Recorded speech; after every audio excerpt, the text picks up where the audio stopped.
Hey y'all, Father Jim Haney from St. Paul's in the Plains in Lubbock. Obviously I'm not in Lubbock. I'm up in the mountains right now in Colorado at the Episcopal Diocese of Colorado's camp, Cathedral Ridge. When our conference center had to close a few years back, the Bishop of Colorado was kind enough to invite us to come up 1 week a year. So we bring our middle school and senior high youth up here for camp every summer. And this happens to be the deck that's right outside the bedroom where Renee and I are staying. Hey, it's rough duty, I tell you, but somebody's got to do it. No, it's a great place to be. Camp is always an exciting time every year. We miss the camp in Amarillo, but this is not a bad substitute. If you look over my shoulder here, this mountain is actually all that separates us here from the United States Air Force Academy.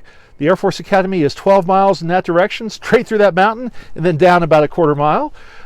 Just 12 miles as the crow flies. About 40 miles if you want to try a drive there. You got to go all the way around the mountains and back up. But it's really close. You sometimes hear their trainer jets exercising up in the skies here.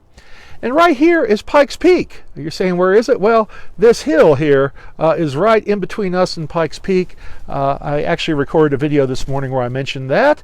So I'll actually post that after this one. So stay tuned for future episodes to hear about Pikes Peak. But for flatlanders like me, coming to the mountains is always a wonderful time. It's a great change of scenery. It's also a great place for a little spiritual rest and renewal. I don't get much rest during camp, but I like going to Dad's cabin in Cloudcroft. That is a wonderful place for retreat to really get recharged. The mountains are a great place for that.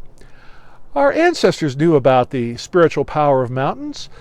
In the Old Testament, Moses went up Mount Sinai to meet with God. Elijah later went up that same mountain and met with God, not in thunder, not in fire, but in the still small voice.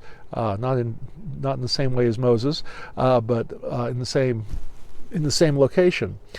Jesus actually met with both of them, Moses and Elijah, on the Mount of Transfiguration.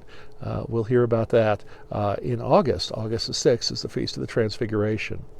Mountains are a place in many cultures where it is thought that heaven and earth draw closer together.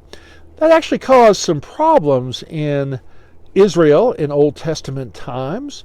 There were a number of pagan deities who were worshipped on all the local hills around Jerusalem and its environs in Israel.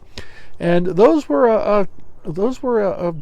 a stumbling block to the Jewish people over and over again, the worship of those pagan false gods on all those hills. Because of that, there's sometimes some negative messages about mountains in Scripture. One of my favorite positive messages actually comes out of the 121st Psalm. It's maybe a familiar psalm to you. We sometimes use this at funerals. I lift up my eyes to the hills, from where is my help to come? My help comes from the Lord, the maker of heaven and earth. I lift up my eyes to the hills. This is actually a song of ascent, is the technical term. It's a song that pilgrims would sing when they were making a spiritual pilgrimage up to the temple in Jerusalem. And so as they were climbing the hills, as they were approaching the Temple Mount, they would sing this. I lift up my eyes to the hills. From where is my help to come? Is it from the temple, as wonderful as that is? No, the psalmist says. Is it from all those pagan temples on other hills? Certainly not. Where does help come? Our help comes from the Lord, the maker of heaven and earth. Then the psalmist goes on to say what God does. He'll not let your foot be moved. He keeps watch over you, will not slumber nor sleep. And finally he concludes with, the Lord shall preserve you from all evil. It is he who shall keep you safe. The Lord shall watch over your going out and your coming in from this time forth forevermore. A powerful spiritual message, one of the reasons we read it at funerals. A very comforting message.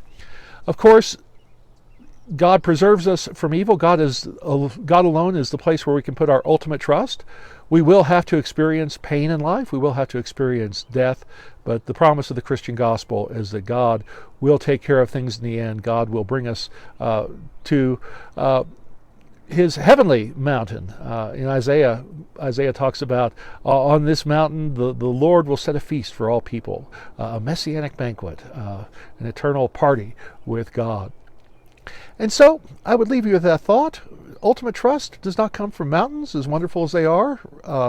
ultimate trust only comes from God. Doesn't even come from the United States Air Force, as wonderful as they are protecting our country. Ultimate protection comes from God alone. So God bless. Have a wonderful day.